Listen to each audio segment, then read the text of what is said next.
Harvey, tonight we're keen to dig into the concept of moral injury. A common phrase for that might be workplace persecution.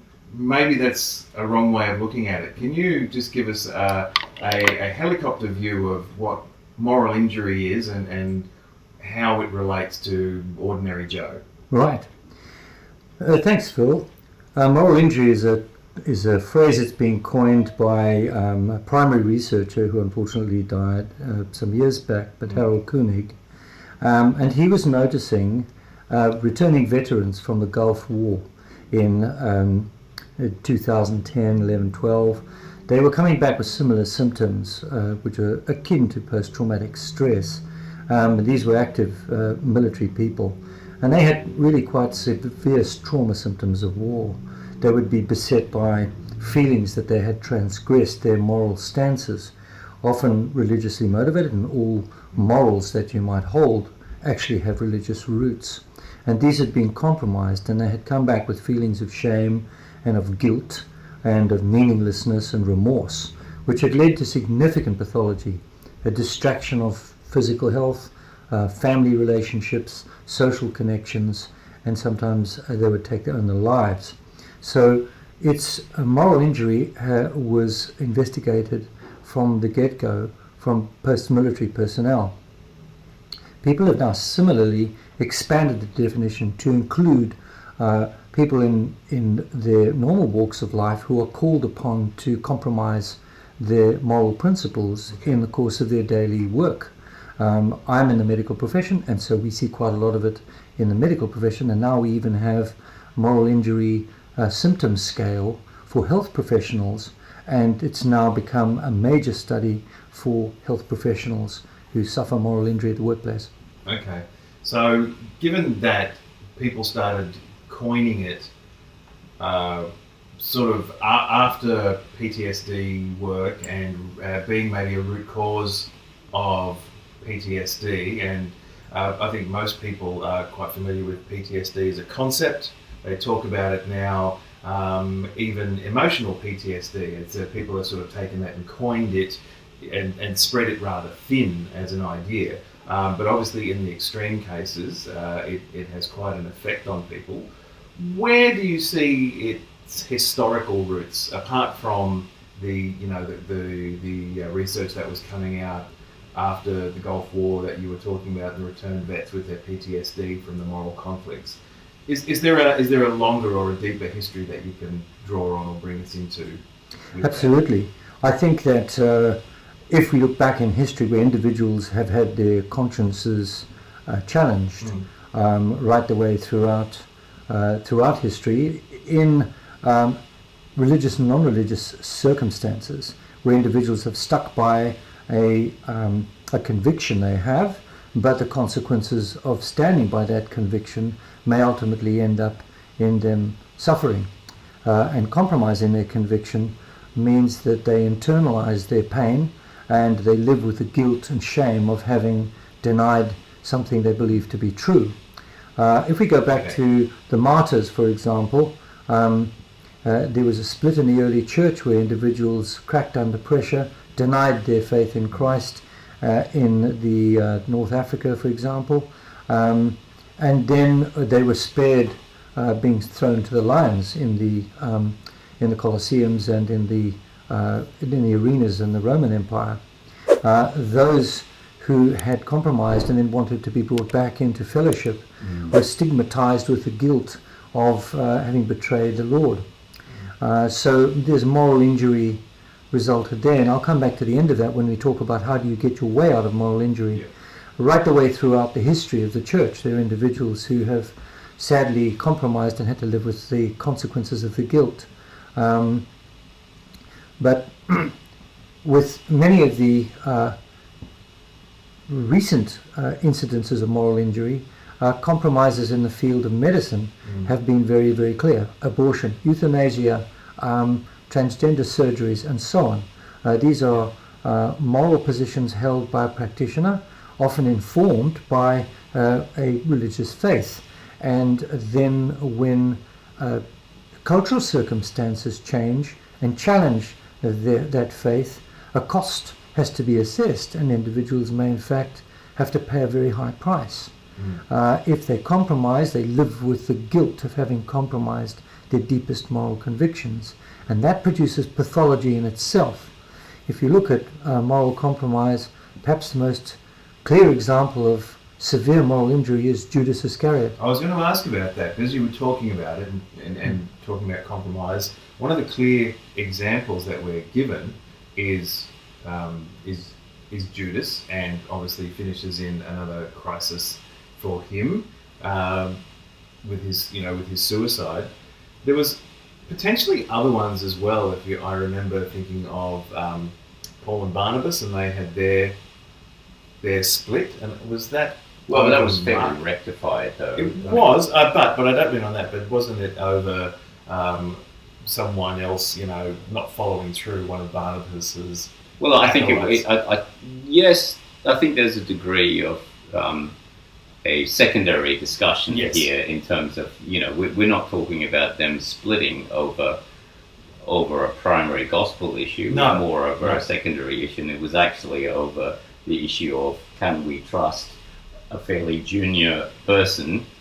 And it turns out that Paul actually writes about the same person later, whom he initially had distrusted and split over with Barnabas, and later they come back together, which I think was a very strong indicator that actually maybe Paul was possibly reconsidering his position at a later point in his walk. So, which I think gives us great room for realizing how Christians can resolve which is a nice conflict.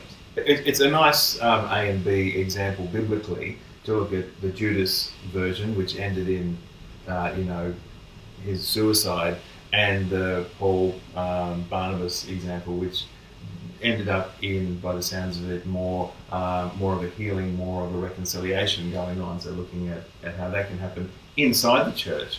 Perhaps the best example of redemptive moral injury was Peter, because Peter compromised knowing Jesus in Jesus' presence with John, who was known to the temple guards, and he and Peter went in to the courtyard where Jesus was being tried, and that's where ultimately Peter is held accountable for his being Galilean, and 3 times he denies. Jesus looks at him, and he flees outside in terrible moral distress, having compromised the person he had committed himself to. Not 24 hours earlier, I'll never leave you, I wouldn't let it happen. And Jesus said to him, before the cock crows, you'll deny me 3 times. Predictive moral injury. But whereas Judas wallowed in hopelessness and was remorseful but not repentant, Peter was remorseful and repentant and was restored morally and was elevated in Christ's eyes because of the power of forgiveness and grace, which is the redemptive aspect for individuals who suffer from severe moral injury. There is a way out. One doesn't need to dwell on the evil one has done and compromised one's morals. The grace of God is sufficient when forgiveness is needed, and the Lord will dispense it. And that's the therapy. Unfortunately, with the moral injury as a medical condition and a DSM-5 classification, it becomes, which is the diagnostic manual of diseases. Basically, it classifies different types of diseases and then categorizes them, registers them as conditions, and then therefore there can be a therapeutic pathway, some sort of research issues. That's right. So that's a reason for it. Sure. So moral injury nowadays is a very real and underdiagnosed problem among people in my profession, healthcare workers, particularly in obstetrics and gynecology, because of the issue of in one room striving to create or assist to create, save and preserve a desperately wanted life, and in the next room, because it's not wanted, marshal all of the capacity of the medical and science behind it to destroy it. Whereas if one objectively looks at these two entities on an ultrasound and not knowing the background story, one would say that the pictures are exactly the same. There is a living being in there. Yes. And so moral injury is very real, and I think it's going to get an enormous amount of traction in the years to come, because people with morals and with a conscience stance will be being forced to compromise them by the cultural status quo. That's very good. Now, Steve, you had a... Yeah, so I guess what I was wanting to get you to talk about, Harvey, is what are your thoughts on the fact that, because I think this is probably really relevant to the current situation, where during the last 15 months we've seen governments, rightly or wrongly, this is not the place to cast a judgment on whether whatever they've done in the last few months has been right. There has been a desire to, for want of a better statement, to do evil in order to do good. In other words, you sometimes have to make a decision. Let's say you have X number of bits of medication and you have twice as many hospital patients that you have to you have to make a decision at that point. You know, sometimes I understand, you know, you're in a triad situation, which one do you save, which one do you not? That's maybe not so much what I'm talking about, but sometimes I think there is a distinct danger that people, particularly in the health profession, are put into situations where they are coerced to make decisions that they would under normal circumstances never make. And my question is, does the government, or who's ever in that health position, the manager at the hospital, there's a gamut of different political or bureaucratic positions involved in a lot of decisions. Do they have a moral right, or let's say a natural right, if we're talking about a broader audience here, not just necessarily for a Christian? These things don't just affect Christians, they will affect people in all sorts of, with different worldviews. Does the government have a right to coerce somebody to do something that, even if it is for the greater good, I'm not denying that sometimes these things are done with an idea to do something good, but it is something bad. Of course, wartime situations are frequently just like that. Does the government have that right? And of course, because that's in the end what I think is the ultimate cause of moral injury. What are your thoughts? Yes, no, I do agree with you. There is a wide spectrum of issues you may have dealt with. The government, which has elected individuals in a democratic society, has a tacit social contract with its citizens. They will pay tax, and they will expect behavior that's representative of their desires for rulers. They may be voted out, and they will effectively dispense the will of the people with the wisdom they have. Now, that may involve major decisions about catastrophic weather systems, impending doom from some infection, being overrun by rats, etc., etc. So there is a tacit acceptance that wisdom resides in the governing bodies and should be for the common good. But built into Australian democracy is the capacity for individuals to have a conscience vote and to, in all conscience, not go along with a law that overrides their conscience. Now, this is not absolute, though.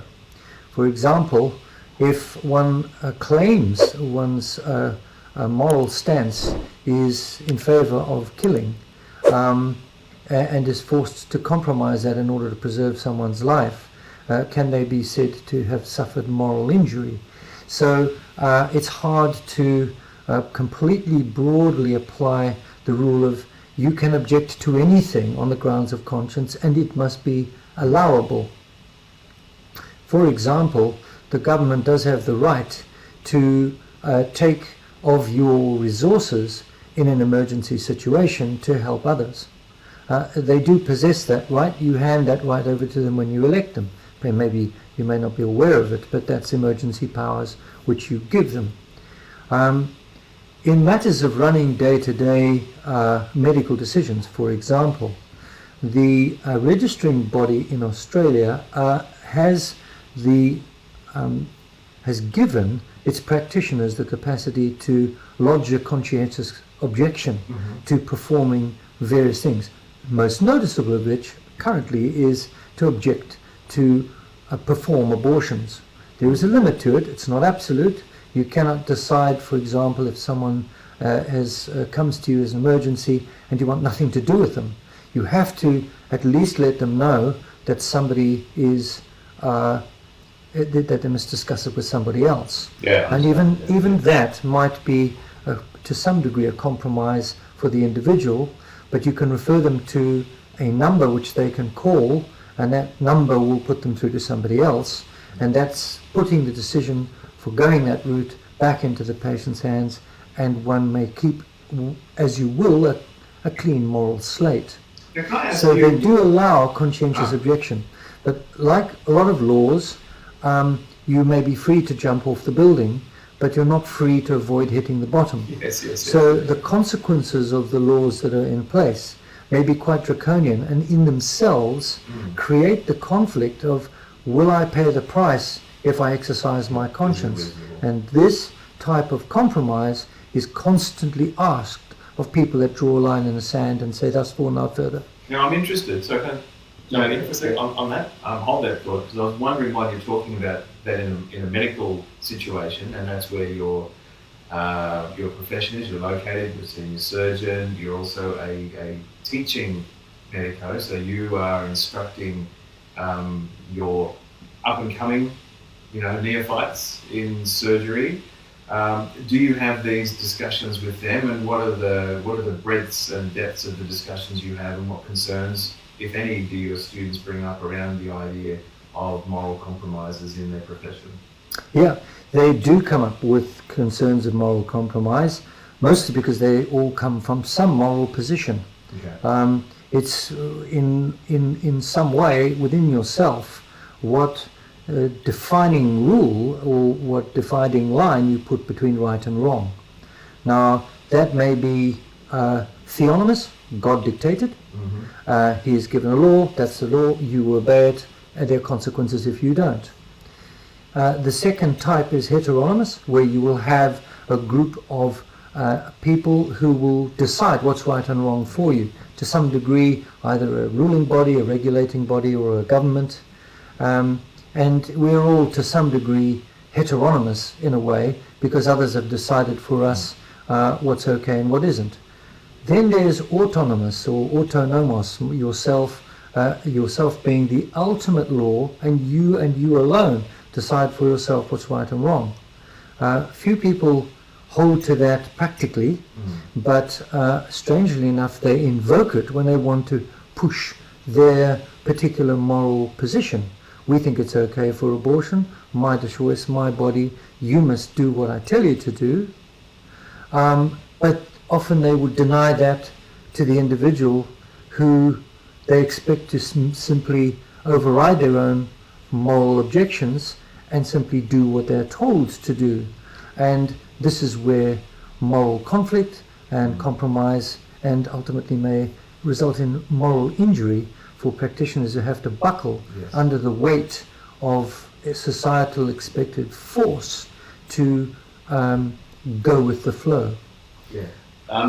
Like if I think of, possibly because I'm really passionate about the period of the Reformation, but if you look at the philosophers and the sort of line of thinking that grew from the Reformation through the period of the Enlightenment, and what I would possibly call natural law as if you like, a unifying body of consensus between, let's say, a person who is what you would call a theist versus somebody who doesn't believe in God. I tend to think, of course this is not 100% accurate, I tend to think there are some unifying concepts that all humans would agree on. I'll give you a very contrived example so that you understand where I'm going with this.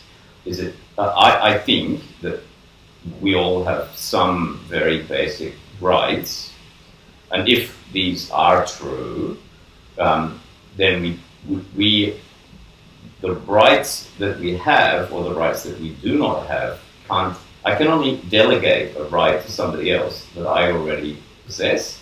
I can't delegate a right to somebody else that I don't possess myself. As an example, I can't go into my neighbor's house and harm his wife or steal his possessions. I don't need the Australian law to tell me that. I don't even need the Bible, although that Bible will tell me exactly what I should or shouldn't do, because I think deep down in every person there is some consensus of what is right and what is wrong. And I think there is a failure in people's modern views of democracy to think that because I elected democratic leaders, they can go ahead and create laws that even if I don't like them, they have a legitimacy just by the fact that I voted for them.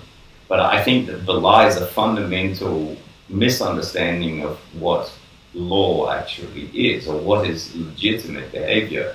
And I think whoever I voted for, that person, as an example, I have the right to defend myself. I think that's a universally accepted right in the world. I think you can go into pretty much any culture in this world, any country, any race, any, all of the gamut of human beings, I think, would agree that we have a universal right to be able to defend ourselves. And so I think that there is a natural consensus, therefore, that I have the right to delegate that to somebody else, and therefore we have in our society an organization called the police that I think is fundamentally just there to defend our right to defend ourselves. In other words, they're there to uphold justice. They shouldn't be doing anything else, although that's sadly not really the case. And so if the police goes and aggresses against somebody, they're not doing that in a legitimate sense, because I don't have that right, therefore the police doesn't either. And so I tend to think, and I'd be keen to see what you think about this, is that I think when there is a misunderstanding of what is fundamental natural law, then there is also the idea that people think that democracy has some kind of way of overriding that, which I think is fundamentally wrong. In other words, a politician doesn't have the right to do something that I don't have. I can only delegate to a politician, and so therefore I don't think a politician or a health leader in that sense has a right to coerce a medical professional to do something that the medical professional would not in and of himself have that right. Am I making sense? Yeah. And so I'm wondering what your thoughts are, that where there is a fundamental breakdown in actually what is law, because people think of law as, say, the statute books in the parliament, but I think there is a more fundamental, low-level concept of what is a fundamental human right. What are laws? What laws govern all human beings, irrespective of who is voted into power or not? That's a very, very big topic, Stephen. I agree with you. The attempt of the WHO, for example, to write out the Declaration of Human Rights ascribes to humans the basic obligations that we will have for one another. But I think it was Fyodor Dostoevsky, who was the Russian author, said that once you remove God, anything is permissible. Yes. Because the fundamental law that you would believe all human beings are going to appeal to is based on an understanding that all human beings are imago Dei, that they are created in the image of God, therefore bear some of his character and identity, and he is always right. God is the architect of good. He's the architect of right, and is the only one who has the capacity to always choose right, even knowing what could be wrong. We in our flawed state don't have the awareness of knowing what's right or wrong, largely because our progenitors ate from a tree of the knowledge of good and evil, but didn't have the moral capacity or the moral character to be able to always choose right. And therefore, as G.K. Chesterton says, there's only one angle at which you can be upright. Every single other angle is wrong, and hence all have sinned and fallen short of the glory of God. So from a theological position, God is the architect of right and wrong. He's the one that clearly defines what's right and wrong. It's bound up in a person. It's not bound up in a whole series of laws. The way that the person communicates has to be in a legal framework, and its interpretation needs to be through his lens. And so for all of us who are wrestling with moral concepts, as you say, in all cultures there's some residue of this awareness of right and wrong. Mm-hmm. And I agree, you appeal to it in every culture. However, in some cultures you forgive your enemies, in other cultures you eat them. Mm-hmm. So what has happened to the cultures? What has happened to these laws and these standards by which we live? Clearly they've been infected. When we recognize that life is not sacred, that human beings are not made in the image of God, that we are not the pinnacle of God's creation, and that animals and so on we are to have dominion over them, rule over them wisely, but we're caretakers in the world. Once you lose that perspective, you become tyrannical rulers who are obsessed with self. Other individuals are viewed as less important than yourself. Their possessions should be yours. Their life may obstruct yours. They may be used for slavery, and so on. And a myriad and plethora of degradation of the human species occurs when you attempt to edit God out of his creation, and you take away from each individual their imago Dei, and you don't respect them as sacred. Once that goes, then everything else dismantles like a dominoes. I think it was up first. Sorry, no, fair, that's all right. I just wanted to hold that finger just for a second. We'll do ping pong questions. No, that's all good. I was wondering, Harvey, if there are two more populist examples to think about with regards to moral injury. First that comes to mind is the famous cake maker in the United States. I think everyone would be aware of who we're talking about. And also, well, maybe this is not an example of it, but maybe this is wrapped up in the same context as the Nuremberg trials. I was just following orders. Can you sort of talk to those two examples? They're not medical people. One's military, the other is just as ordinary a person as you're going to find. A specialist, for sure, but just average Joe who found themselves thrust into international limelight over a cake. Absolutely. Well, intriguingly, if you go back to the Nuremberg trials, the repetitive defense was I was only following orders. Mm-hmm. It was expected of those who were following orders that they question orders, that they had an obligation to question orders, because not all orders they wouldn't have obeyed any order given. Had they been given an order to kill a colleague, or to kill their wife, or to slay their children, they would have had an objection to do that in most circumstances. So there was some challenge about them being moral agents. That's right. There was a challenge that they had to be subject to a higher law that should have been over and above that of the Führer, and that he did not hold totalitarian sway over their loyalties, or should not have, and they would have been held guilty for the destruction of people in their camps, because they should have known of a higher law. They should have known that. So that's assuming that individuals are aware of that. Now, if a conscience is seared with a hot iron, as Paul mentions in his book, I think to the Corinthians, if I'm not mistaken, he says that their consciences are seared with a hot iron. Therefore, the loud voice inside them saying, "Don't do this. This is wrong." They silenced it, and ultimately hardened their hearts to the point where they were able to kill without feelings. They were able to be cruel, imperious, and ruthless in slaying people, man, woman, and child, in order to fulfill a higher purpose. Well, Two things.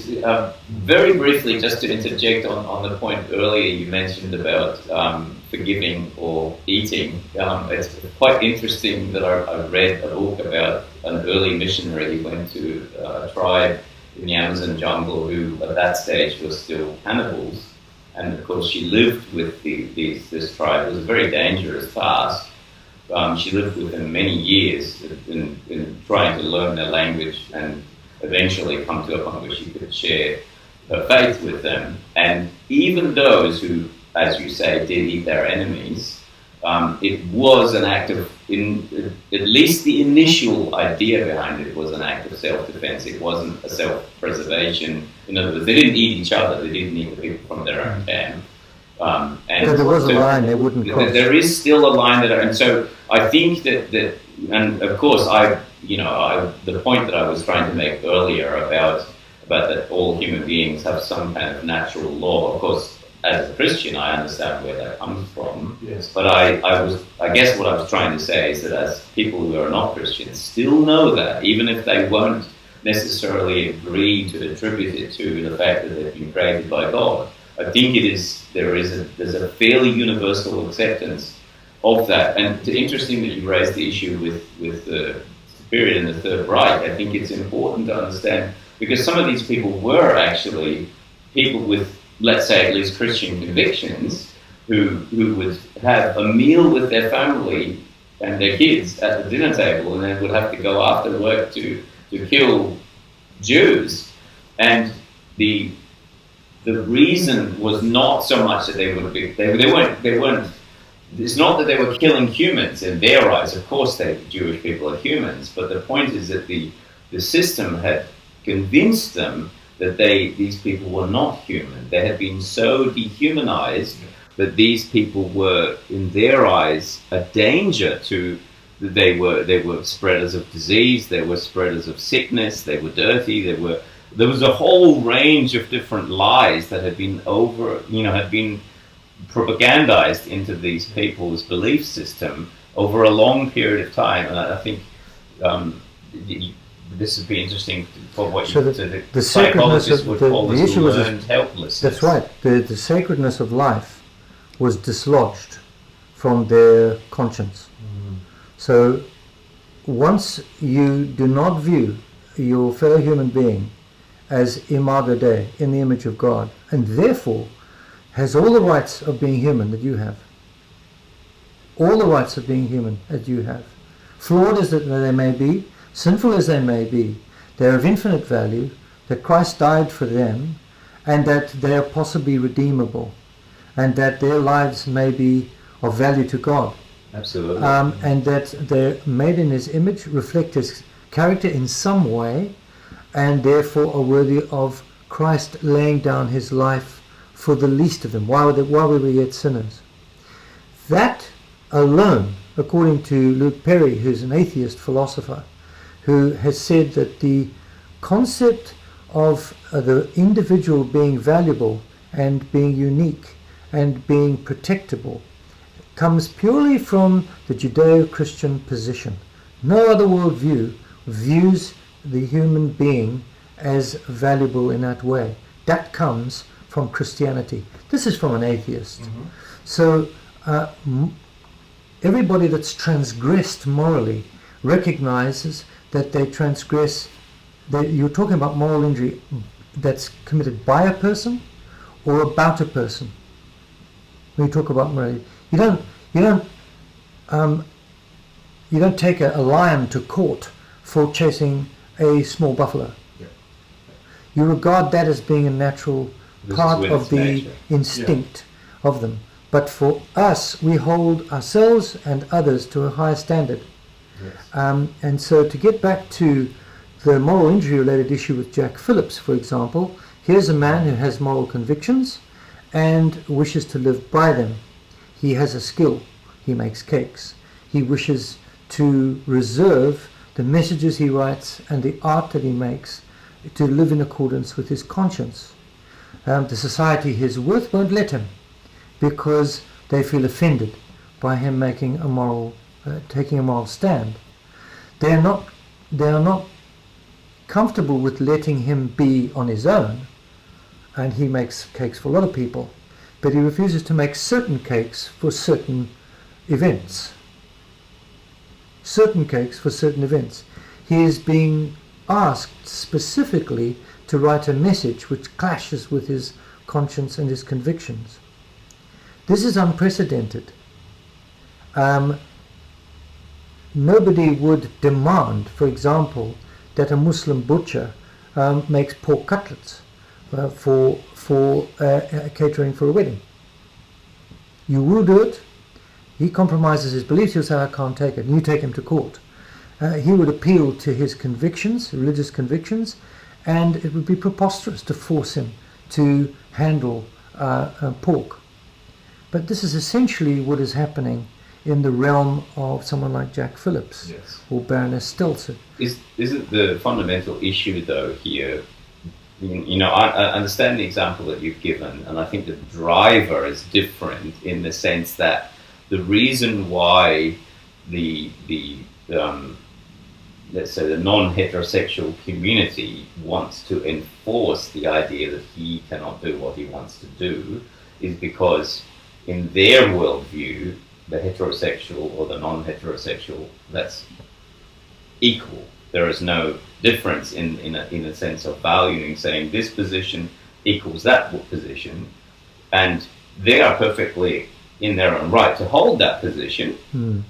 But equally, the Christian believer, I would believe, I'm sure you would agree with me, is in his right to hold his position. And the fundamental issue at stake here is that there are powers that be in our secular world who want to say that it is not acceptable to hold this position, and therefore, of course, consequentially means that he must make the cake or fulfill the obligations towards the person who is not from the heterosexual community.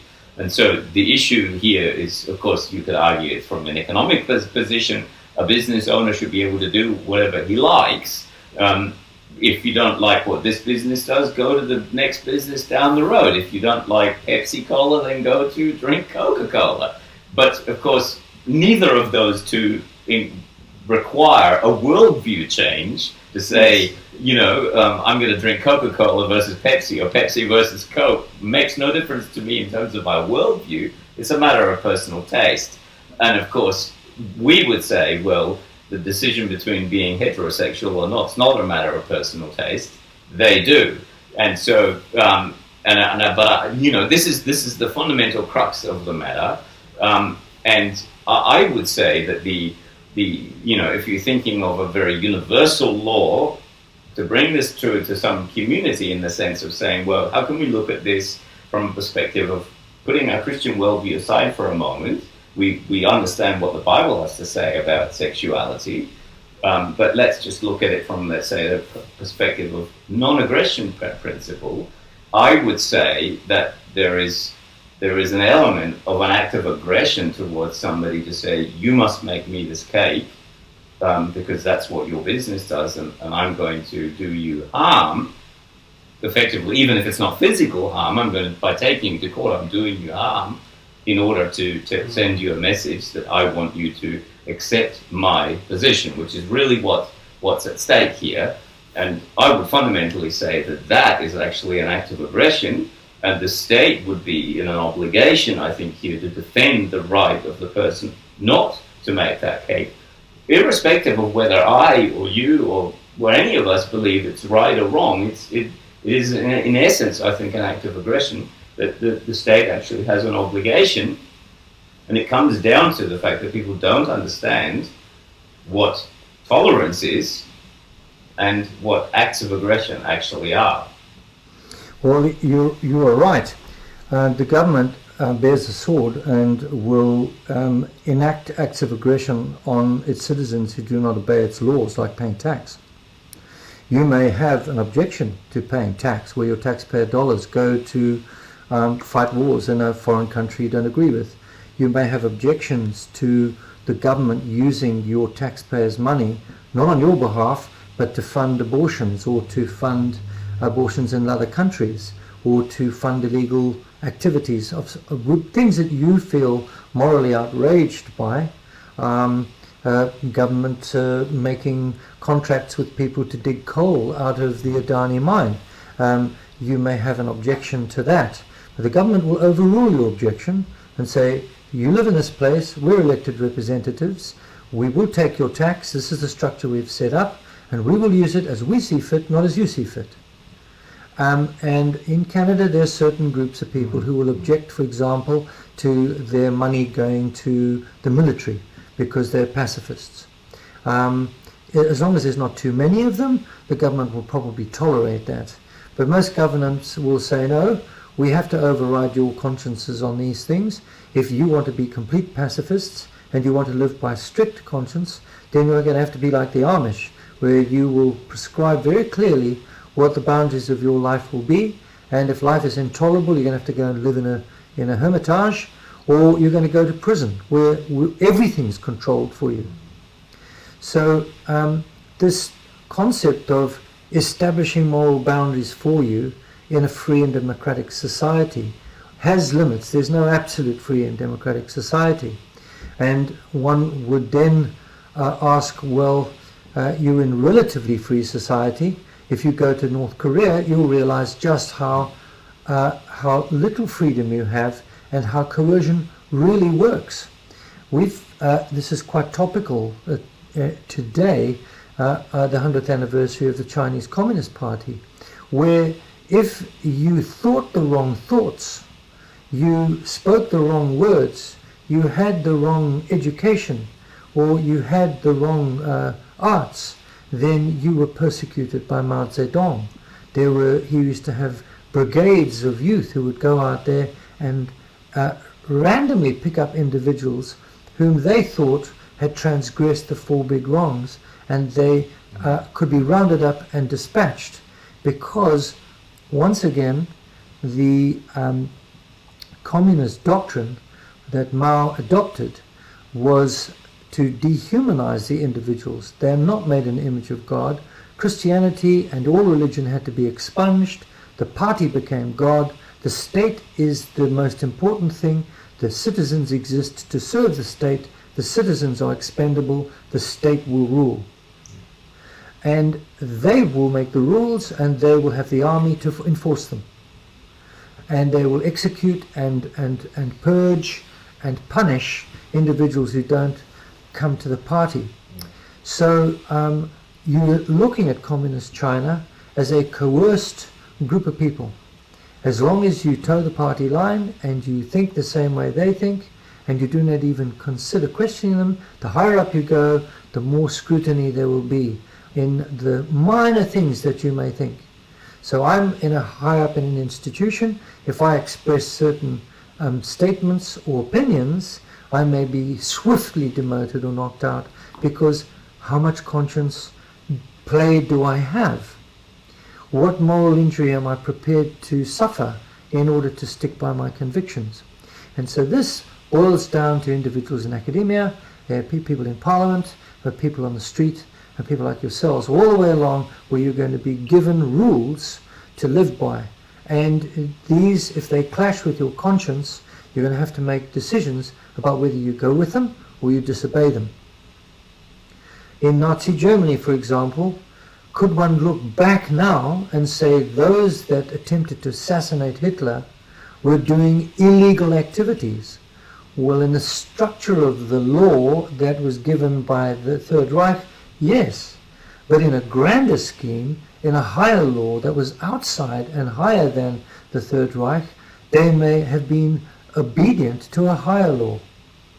And these competing voices of authority in the individual's heart will create these moral conundrums and dilemmas from which they may have to make a decision. And we're talking about moral injury, and where have individuals transgressed them, and where do they go once they've done it? So as an example, right, because I think this is a really pertinent, relevant situation right now. We're in a situation where we're experiencing extraneous lockdowns, masking, and clearly the government has chosen a particular, what they call a scientific view, or of course, I would suggest that there are just as many scientists who would say that masking is damaging.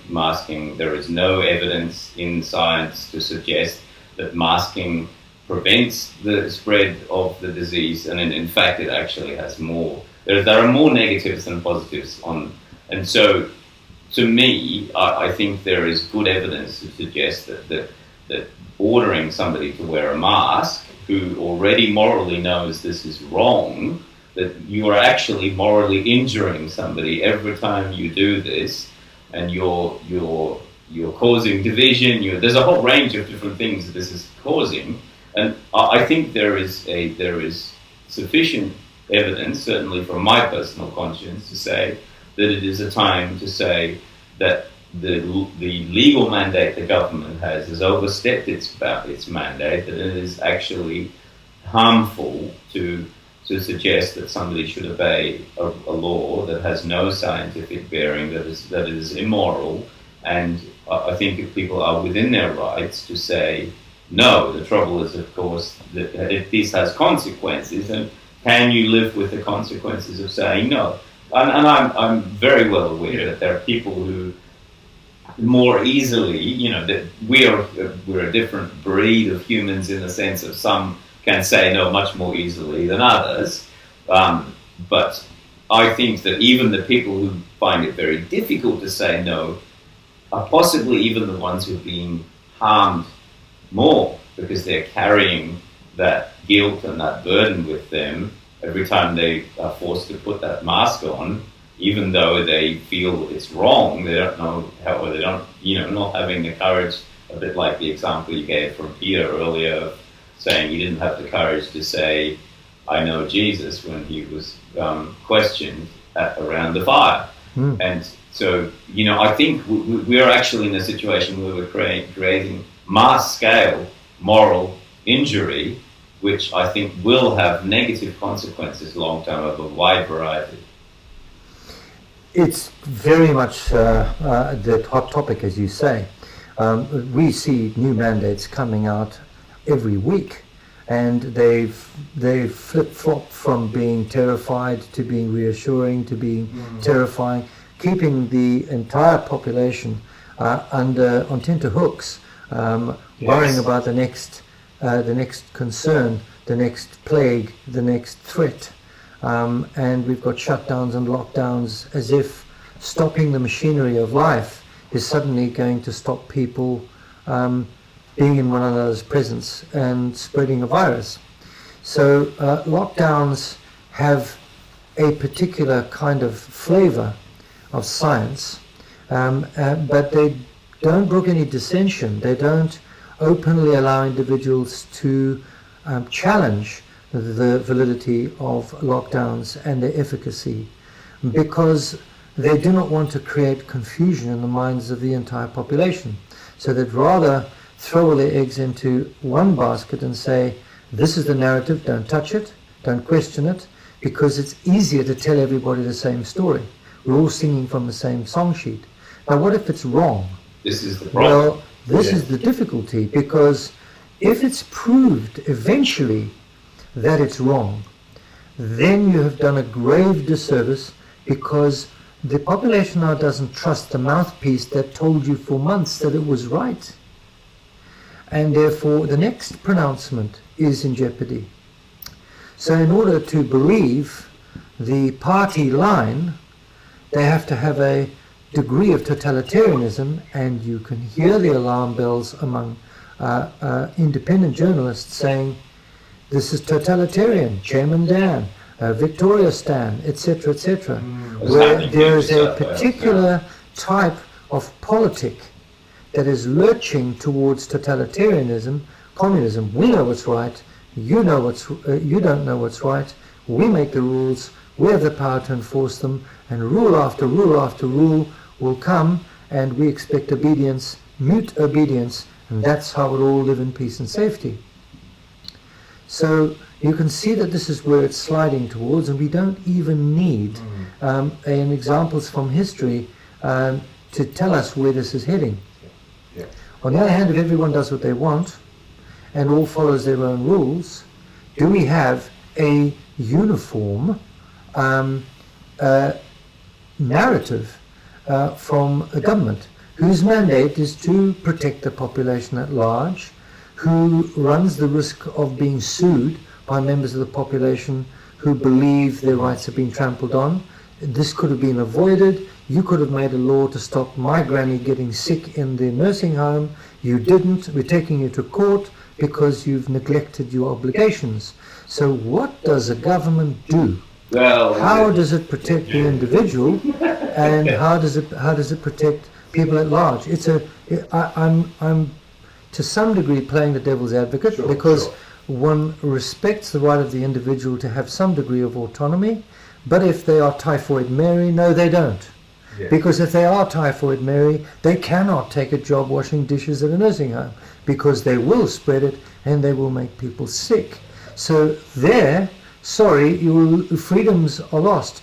You may want to drive at 180 kilometers an hour along the road, but you lose your freedoms because of the greater good. Yeah. Now, there's a wedge there, assuming that those in power recognize the sovereignty of the individual, that they're made in the image of God, they all are treated equally under the law, they're all valuable. We'll pull out the SCS, the ambulance, etc. to save one life. We'll swim out into the ocean and pull somebody who's lost at sea. We will go out and look for a child that's lost in the park. Why? Because we recognize that life is made in the image of God and is worthy of the entire state rescuing them. Yes, and people do laud that, in China not. Well, in China not so. You could actually have your organs donated if they appear to other citizens having a better need for them. Yeah, when I was working in emergency services education, we had a lot to do in New South Wales here with the Premier Fire and Rescue Agency, which is one of the biggest ones in the world actually. And I was part of some networks for emergency response work through Southeast Asia and into East Asia as well. And one of the things that had to change with the Anglo side of things was this assumption in the value of life. It's just not the same. So I don't mean to come at this from any kind of racist perspective now or culturalist perspective. This was an actual finding of secular emergency services academics who went in with assumptions that you have humans in a society and we have institutions, ambulance, fire, police, whatever, for the public good, and that the individual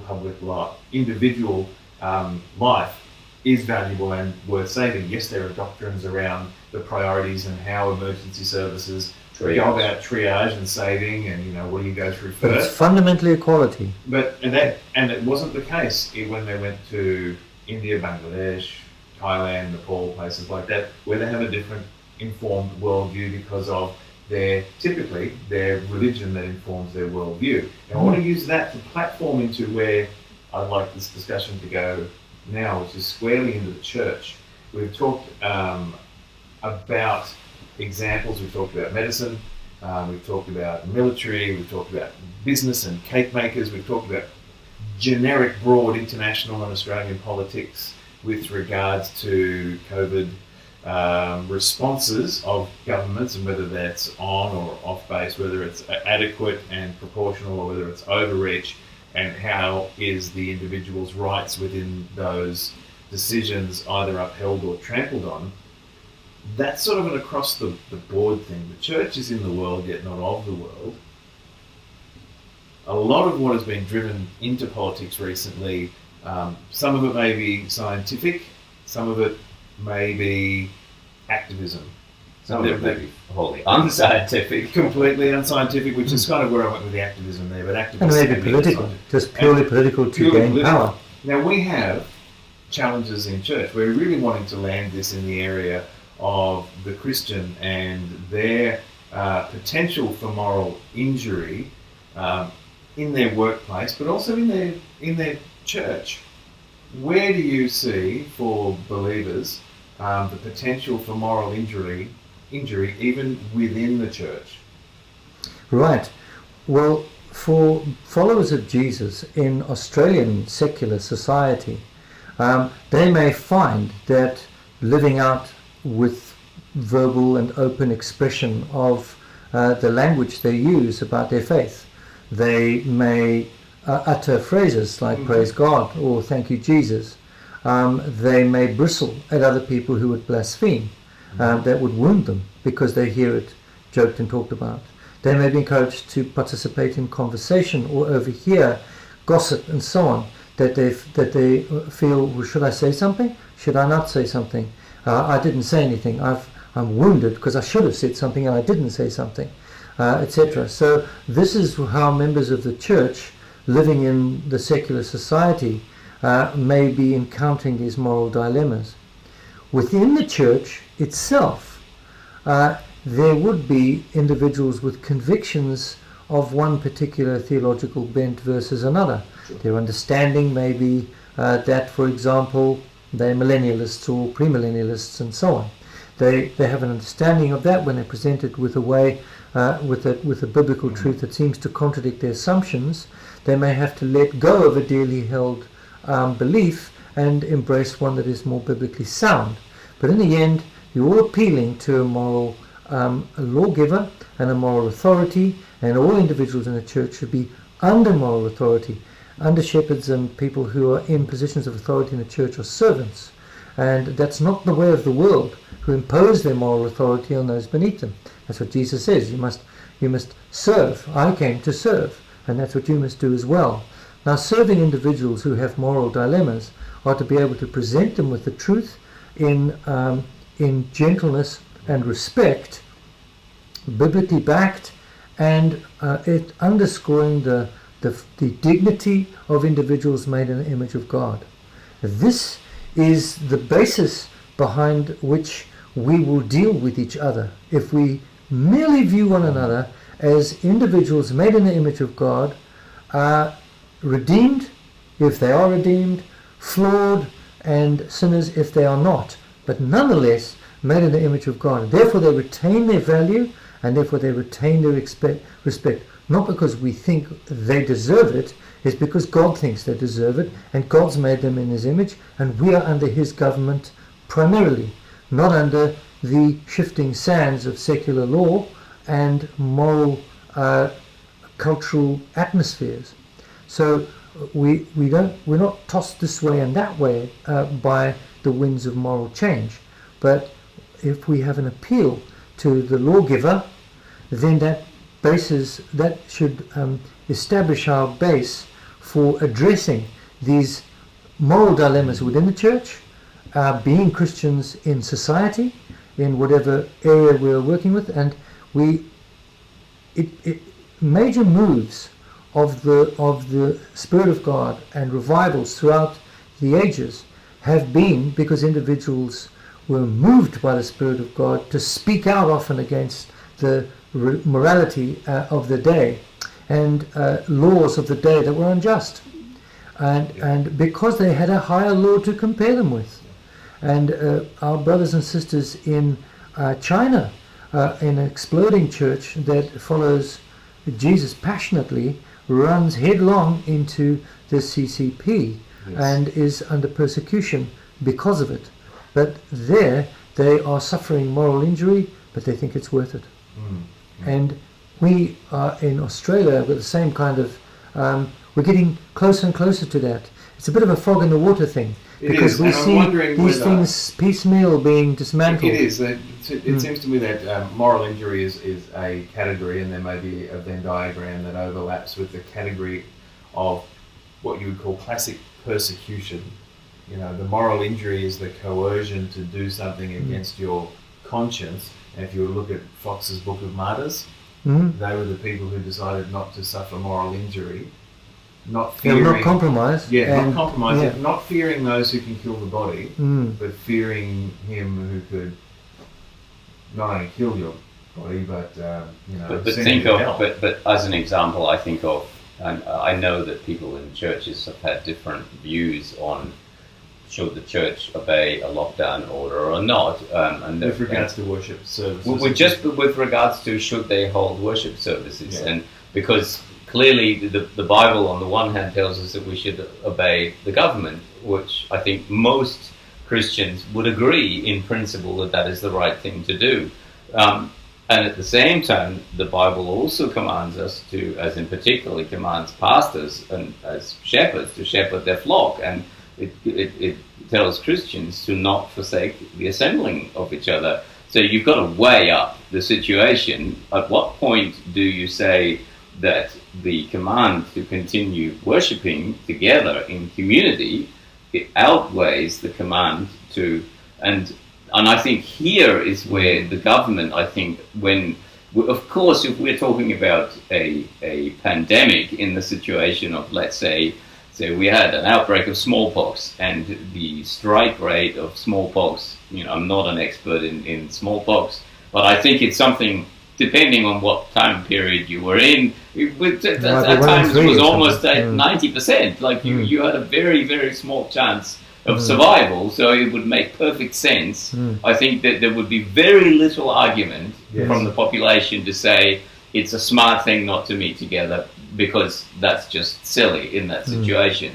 And I think that there is a boundary that the governments in this circumstance have overstepped, where the truth about the risk of the current disease has been well overstretched, to the point where many Christians, and I'm respectful of the fact that there are Christians who have a range of different views, but I think it's important for the church to recognize that we mustn't, say to the church who wants to meet, oh, we dismiss you as being people who are just wrong, and because these people are clearly suffering, and we've seen in several countries in the world, even in our own country here, there has been in the last few weeks a pastor in Melbourne who was dragged out of the church. They were even meeting in a park outside. They were trying to social distance, and that still wasn't enough. So they were being reasonable, I think,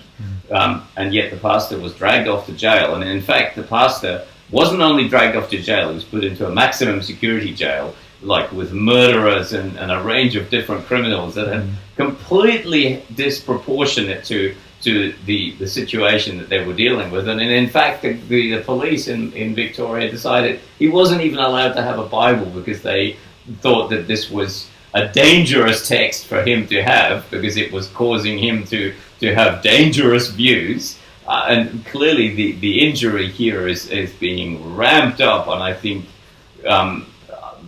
in a way that I see this cannot end well.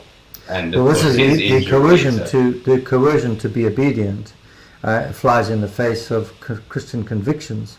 No one, if there was a Black Saturday, for example, and bushfires were on their way up the hill, and government order to clear the church up there would be made, individuals have the right not to obey that order, but they would be dragged away for their own good, and they may protest. Would they ask for SES to come and get them out of trouble if the temperature became too hot? One can also look at the Korean situation, where in South Korea it was churches that formed huge clusters of spreads in South Korea, in Seoul. So 75, 80, 90 people died, who all met at a church because they flouted the laws.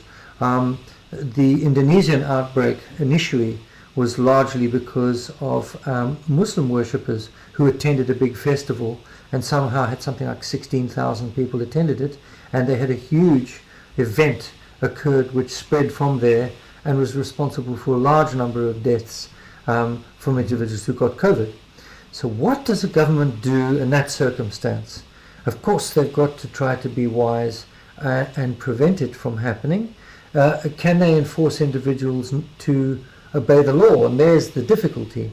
If they didn't obey the law, then it could be construed the law wasn't tough enough, or individuals weren't compliant enough. If it's outcomes based and nobody gets sick, well and good, you can assume that, well, it may never have happened anyway. But it's the what if. What if there's a big cluster?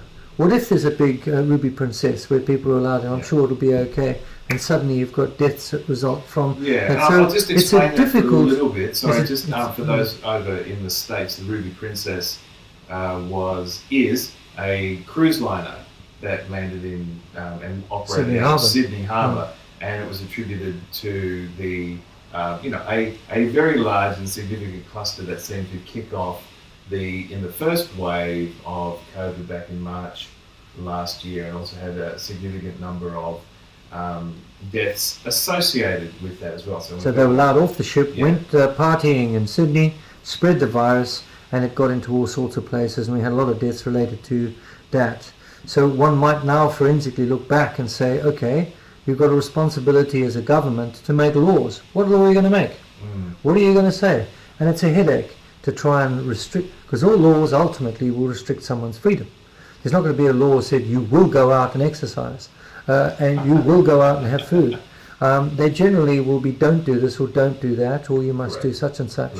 So it's a tough gig being responsible for making laws in a country with health, the health of the nation at risk, transport, livelihood, work, and so on. So while I really truly endorse a lot of what you're saying, the science is quite dodgy, and we've in Australia dodged the COVID bullet to a large degree. Maybe not just yet, maybe it is spraying. We've got a variant that's easily transmissible. It's a light flu for many people, but a death sentence for others, even a small group of individuals. So to what extent do we then chuck all of the law out because it restricts freedoms that seems to be irrationally? Or do you comply to the extent that the spirit of the law to keep people safe has some merit? It's an awkward and a difficult line to tread. Look, I agree, and I do not believe that we're going to solve this conundrum in this conversation. No, I think we need to skirt this one to stay on with moral injury. But I think that I just give one tiny little idea that I think that I think would be helpful, because I have thought seriously and hard about whether to take a vaccine or not. And my thought would be, if the vaccine company would have not been given immunity from prosecution to say that they are fully responsible for the damage that they do to me to take the vaccine, then I think they are in compunction to deliver a product that fulfills its obligations. I think this is commercial. This is what I would generally think of as a commercial contract. So if I buy a car from a car company and the airbag goes off at 120 kilometers an hour, even though I didn't hit the brakes, that company is responsible for the damage that they have done to me, and I can take them to court and I can sue them for damages, and they will very quickly withdraw that product from the market if it turns out to be a flawed product, because that will damage their bottom line, and they will very quickly fix that problem, and they will not deliver a new vehicle with that same damaged airbag. The sad fact, I think, is that if you look deeper into this whole scenario, is that vaccine companies have been given a carte blanche to produce a product that they are not responsible for. And I think if there's anything that causes doubt in people's minds over whether they should or shouldn't, it's not so much that the government is coercing, it's the fact that companies actually have been given, they're basically the incentive to do right has been removed. Personally, I think I'm much more of a person who thinks that if you make the commercial company be responsible for what they really should be responsible for, their product is going to be worth having, and they're going to do it right, then we don't need the government coercion, because in the end, I think the government's not going to pay me if something goes wrong, so I have less faith in the government in that sense. I actually have much more faith in the commercial business contract scenario, but that's another matter altogether.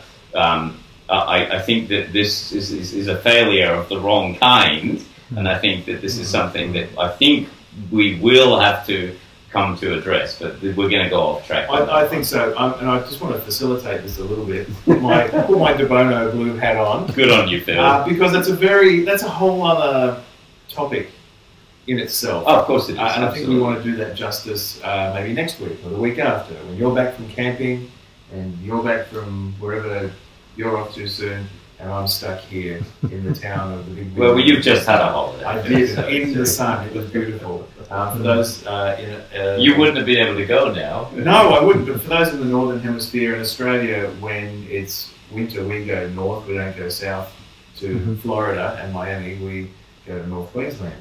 But what I want to bring it back to again is the essence of moral injury, and we see that really, I think, initially taking place for a lot of Christians in certain workplaces. And this might be our last chunk of conversation on this now, because it's where the workplace, which is where we ply our trades, ply our professions, start to require things of us that are a moral conflict. And we choose either to compromise or stand our ground, and either way we bear the cost of our decision. So can you, bringing it right back to that, medicine is probably one of the largest test cases for all of that, because it's a public health issue. Maybe Hardy, give us some encouragements, some wrap-up thoughts, and some where-to directions for Christians in workplaces that are more likely at the forefront of policy changes coming from political and social changes that are causing workers to have to consider their moral position in their workplace. Yes, this is an ongoing issue for the church, to be the bride of Christ, to be the light of the world. You are the salt and you are light. Interestingly, in the medical profession, I'm a member of the Christian Medical and Dental Fellowship of Australia, and we conduct all around Australia for students and nurses and doctors what's called a saline process. Saline being 0.9%, which is the salinity of serum, the blood. If you've got too much salt, it's too salty and dangerous. If you've got too little, it's insipid. And in the same way, that's what Jesus said about salt and light. You ought to be salt and light where you are. We should be ready to give an answer to those who ask us for the positions we hold. So it's incumbent upon us to get to know Christ in our prayer life, in our fellowship with one another, in reading the Word, in absorbing the Word, so that this is what comes out of us in response to moral conflicts, moral situations. Because what other reason or what other responses are there? This will be human thinking, human traditions, it may be what seems to be practical or utilitarian. And what we are looking for in these moral questions is the Word of God. We are trying to discern the heart and the Word of God about how we are to care for this individual who is sick, these people who are sick, distribute these funds which are to be used for people's well-being, to establish rules and regulations around the preservation of health, and promotion of life. If other voices come in, there must be a way in which we can identify that they are false. They are voices which bring another gospel, which must be resisted. So you cannot fight the voices of the world unless the voice within is louder, stronger, and clearer, or else you will be. So my advice to Christians in certainly the medical profession is get on your knees, get to know God, get to listen to His voice, get to hear the sound of His voice, and understand scriptures, think through and work through the nuts and bolts of your profession, recognize why you're doing what you're doing, recognize the importance of what you're doing, recognize the biblical mandate of being custodians of the health of the population around you, recognize the value of the gifts you have in dispensing them for the good of those around you and yourself. Once you've got a mission statement, then all demands made on your skill set are viewed through the lens of, is this part of my mission statement? Am I here to cure or to kill? Am I here to alleviate suffering or to create suffering? Am I here to deprive an individual of dignity and rights, or am I here to restore them? And these are the big questions which should underscore our teaching in the medical profession. Yes. Or else we may belong to another group who are driven by different demands. It's okay to take the organs of prisoners and give them to the highest paying customer. It is all right to turn off a ventilator to someone whose life is useless and give it to someone whom in your view his life isn't useless, etc., etc., etc. All of these will be moral compromises because they are spoken to in one's inner voice by a moral framework. And let God be our moral framework. Let God be true and every man a liar, is what the word says. So if we as Christians are immersed in the word, the Lord in his mercy will bring to mind the things. Jesus said, the Holy Spirit will guide you into all truth, and he will remind you of the things that I have said, so that when you need that wisdom, it will be made available to you. So the saline process is to look at how Christians can be a witness in their workplace, and we run this for medical students, for doctors, for specialists, for refresher courses. And it takes around about a day, and we look through the role of spiritual health as well as physical health and the indispensability of both. And here with this recent interest in moral injury on the international and academic stage, we're starting to see how important this is. Yeah. There's moral injury all over the place. Also, what is the nature of where individuals are in their understanding of the things of God, their own purpose? That's for your patients as well. Where are they? And then you can rank and consider your own spiritual health. Where are you? Yes. How do you keep your spiritual armamentarium sharpened so that when you do go to the workplace, you are salt and light? And then a little bit later on in the course, what are the ways in which we can communicate to those that are in our care that we're followers of Jesus, sure, without being in their face and offensive? Can we fly faith flags? Can we give them little indications that we are followers of Jesus? We're not there to preach. They didn't pay us to get the gospel spoken to them necessarily. So we have to be cautious and careful. But there are ways in which we can demonstrate those characteristics of our relationship with Christ in our workplace. And that's flying a flag for Jesus. When we compromise and when we find ourselves not standing up for Jesus in our workplace, when we allow blasphemy to carry on unchallenged, ungodly things being done in our midst for which we were complicit, we suffer moral injury. But the good news is that we run to Christ, because he is the one who says, come to me, all you who labor and are burdened. I'll give you rest. My yoke is light. It's not heavy. And I will give you peace, a peace that goes beyond understanding. I will also dispense forgiveness, and I will give you a way out where you may have to be honest, you may have to dismantle your pride, you may have to apologize and ask for forgiveness, you may need to express remorse and repentance like Peter did. But in the end there is a way out, and that way out will be glorifying God in your ministry. It usually means dying to self in some way, but in doing so, his light shines brighter in a dark world. And what better place than when people's attention is drawn to the things of God when their life's threatened. And this is what we have in the medical profession. So moral injury, very real. Becoming more of an issue in Australia now, particularly in the medical profession. Yes. Excellent opportunity to sharpen our tools to become better lights and better ambassadors for Jesus. But if we fall and there's moral injury, we have an advocate who forgives and gives us a way out so we can get over moral injury and still be a witness in the workplace.